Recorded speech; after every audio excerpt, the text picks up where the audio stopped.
Good bad ugly Ajith ஃபேன்ஸுக்கு ரொம்ப நாள் கழிச்சு ஒரு ட்ரீட் தான்.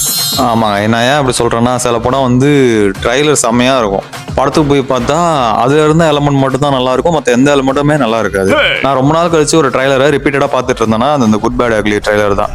அதாவது அஜித்துக்கு ரொம்ப நாள் கழிச்சு அவருக்கு தேவையான ஸ்டைல்ல தேவையான மசாலாலாம் போட்டு கரெக்டா ஒரு படம் கொடுத்துருக்காங்க. உண்மையா சொல்ல போனா ஒரு படமே ஒரு மியூசிக் கான்செப்ட் மாதிரி தான் இருக்கும். எடிட்டுமே அந்த ஒரு மாதிரி அந்த மியூசிக்கல் பேட்டர்ன்ல தான் இருந்தது. ஃபைட்டு படம் நல்லா இருக்கான்னு கேட்டா கண்டிப்பா தியேட்டர்ல பார்க்க வேண்டிய ஒருத்தான படம் தான். வீட்டில் பார்க்கணும்னு நினைச்சீங்கன்னா அது எந்த அளவுக்கு ஒர்க் அவுட் ஆகும்னு தெரியல. அதுவும் இல்லாம நான் மலேசியாவில் இருக்கேன்னா, விஜய் மூவிக்கு போயிருக்கேன், ரஜினி மூவிக்கு போயிருக்கேன், எவ்வளோ பேர் மூவிக்கு போயிருக்கேன். இது வரைக்கும் யாருமே இந்த மலேசியா தியேட்டர்ல கத்துனதே கிடையாது. நான் மட்டும்தான் அப்படியே சில்லறையெல்லாம் சதற விட்டு கை தட்டுவேன். வேற யாரும் சுத்தி தியேட்டரே அமைதியா இருக்கும், நம்மள எல்லாரும் ஒரு மாதிரி பார்ப்பாங்க. ஆனா இந்த படத்துல இந்த அஜித் என்ட்ரிக்கெல்லாம் கை தட்டுறாங்க. அதுவும் மலேசியாங்கிறதுனால மலேசியா பத்தி டயலாக் வருது, ஆர்ப்பரிக்கிறாங்க அப்படியே. அப்புறம் அந்த டார்கின்னு ஒருத்தவர், அவர் வந்தோன்னெல்லாம் ஃபுல் தேட்டரே எரப்ட் ஆகுது. ஆதிக் ரவிச்சந்திரனை பொறுத்த வரைக்கும் இது ஒரு பக்கா டெம்ப்ளேட் மூவி.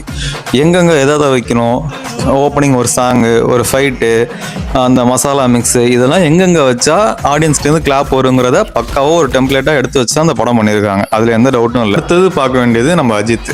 இந்த படத்தில் தான் நான் ரொம்ப நாள் கழிச்சு ஒரு மாதிரி நல்லா ஒரு ஆக்டிவாக ஆடியும் தெரிஞ்சு போச்சு அவருக்கு. ஆக்சுவலாக ஓகே, இந்த படம் இந்த மீட்ரு தான், இதை விட்டு நம்ம சரி பழைய மாதிரிலாம் பண்ணால் செட் ஆகாது, நம்ம ஆடியன்ஸுக்கு இதுதான் தேவைங்கிறத அவர் புரிஞ்சுக்கிட்டாரு. ஸோ அதுக்கேற்ற மாதிரி இறங்கி தான் ஆடி இருக்காரு ஃபுல்லாகவே. அது தத்துவம் சொன்னால் அனுபவிக்கணும், ஆராயக்கூடாதுன்னு சொல்லுவாங்கல்ல, அதை மாதிரி படத்தை பார்த்துங்க, என்ஜாய் பண்ணுங்க, வீட்டுக்கு வாங்க, அவ்வளோதான் இந்த படத்தில். வேறு எதுவுமே கிடையாது.